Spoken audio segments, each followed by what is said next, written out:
Hey Giovanna, do you know who holds the record for the most hot dogs eaten in a hot dog eating contest? I don't know, but you can Google it. Okay. What about the tallest waterfall in the world? You can Google that too. Do you just Google search everything? Yeah, pretty much. I love Google. I guess that's what most people do nowadays. Poor Ask Jeeves. What's that? That's the point. Other search engine companies never had a chance. Google is one of the largest, most influential tech companies in the world, but its great size and power has gotten it in trouble recently. The U.S. Department of Justice has filed a lawsuit against Alphabet Incorporated, Google's parent company, for violating antitrust laws. The term trust is not just about believing in someone else, or trust falls. It can also be used to refer to a big company that has boxed out its competitors. In 1890, Congress passed the first antitrust law, the Sherman Act, to prevent companies from taking over the market and to preserve free competition between businesses. The Department of Justice has been targeting multiple big tech companies for violating antitrust laws, such as Google, Amazon, Facebook, Twitter, and Apple. In this case against Google, this could force the $1 trillion tech giant to break apart. I don't get it. Why is Google being punished for being so popular? That's a great question. Let's head to Trenton for this week's edition of NexGen Finance to learn more.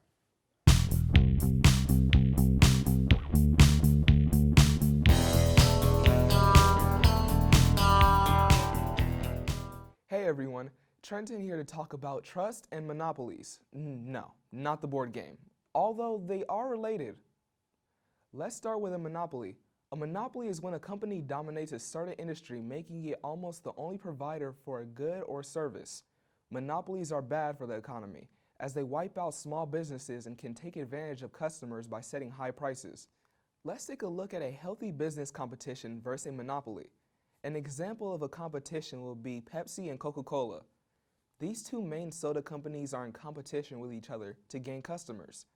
Because of this competition, they keep prices low so people will buy their product. Now, let's pretend that Coca-Cola had a monopoly and was the only soda company in the world. They could charge as much as they want for their soda because without competition, customers will have no choice but to buy their soda for a high price from Coca-Cola. A trust is similar, but doesn't just refer to one company having a monopoly, but instead multiple businesses join together. In the case of Google, Alphabet Inc., Google's parent company, owns multiple businesses and is therefore a trust, not just a monopoly. Google is the gatekeeper of the internet, as 90% of web searches and 95% of mobile searches are conducted through Google's search engine.